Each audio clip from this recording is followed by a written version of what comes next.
Welcome back to the People's Basics, the home of the universal basics. It's time for another episode of the Basic Brief, where we cover the top stories of the week, like Jack Dorsey stepping down from Twitter, as well as covering a little bit deep diving of how corporate greed is causing inflation.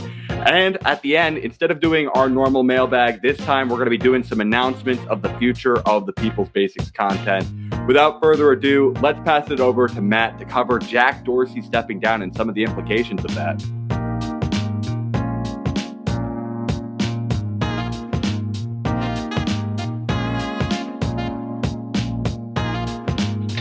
Yeah, thanks, John. It's pretty big news out of Twitter. This is a company that's kind of trying to find its way for the future as they're starting to fall behind the younger generation regarding TikTok and Instagram. And the longtime CEO, Jack Dorsey, stepping down definitely signals that this is about to begin a new era for Twitter. He will remain on the board until next year when his term officially expires. But his replacement will be Agrawal, which is kind of a name people don't really know. It's not a big name, but he's been with a high-ranking official in the company for a while now under Jack. And he's the man tasked with kind of leading Twitter into their new future, as they really have set ambitious goals for themselves to really try to steal back some of their base that they're losing to TikTok and Instagram. And I think this has a big implications on the political world as well, because in the post-Trump era, Twitter has become a very important tool for campaigns and for political movements as a whole. And it will be interesting to see how Agrawal as CEO handles some of these controversies that we saw under Jack regarding suspending high-ranking officials like former President Donald Trump, and people's concerns that they didn't feel Twitter was adequately handling hate speech on their platform. So it'll definitely be interesting to see how he handles some of these more pressing issues. We've already kind of gotten the glimpse. There was a new policy that just came out on Twitter where they made it a rule where you cannot post pictures of other people without their consent. So we're kind of seeing they're trying to crack down a little more for the hateful stuff that goes around on their platform. So I think this is a very interesting story to watch, because it will be a big deal, unfortunately, that Twitter has become such an important tool in our political world. But hopefully he does a good job, because Twitter being run successfully would be better off for the country as a whole, I believe. Yeah, I have to agree, Matt. As people who frequently use Twitter, we're rooting for its success.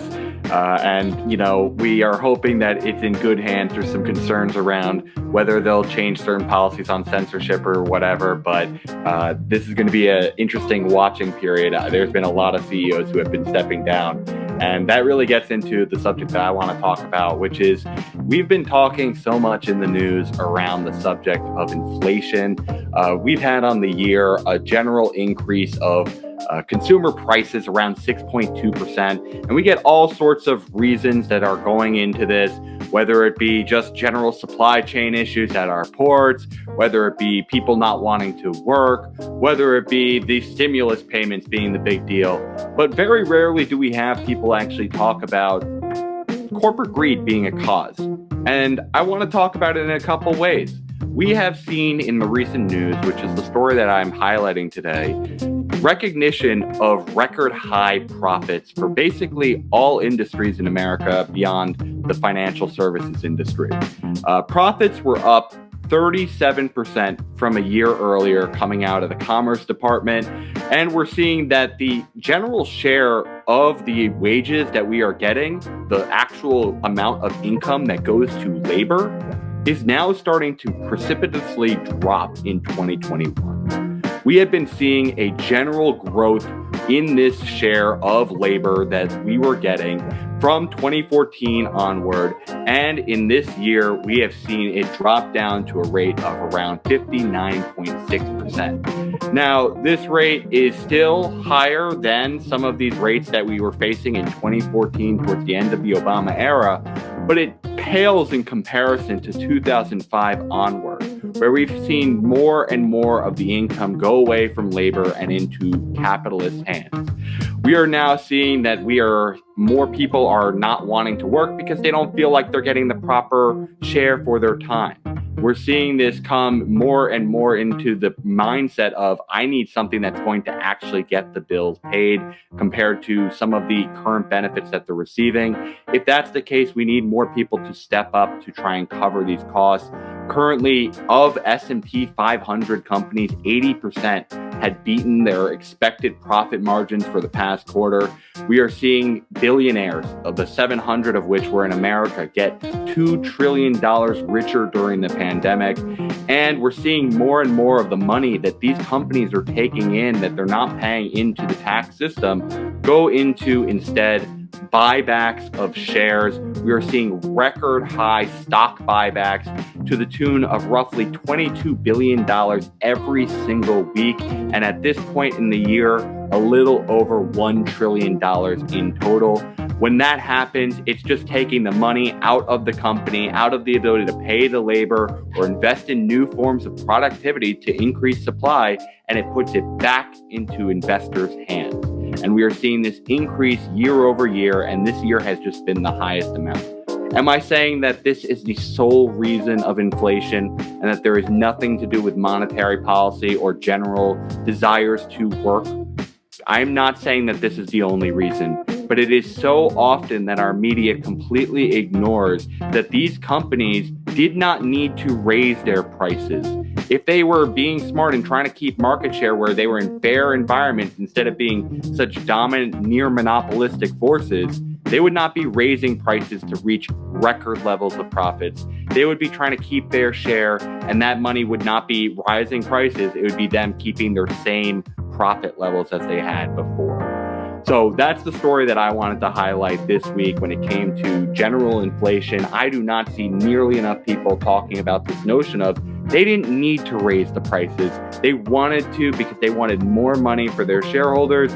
And so often they are basically saying, hey, give me this short term, give me my cash back, rather than investing back into their labor force, into the actual productive units that so many, businesses rely on.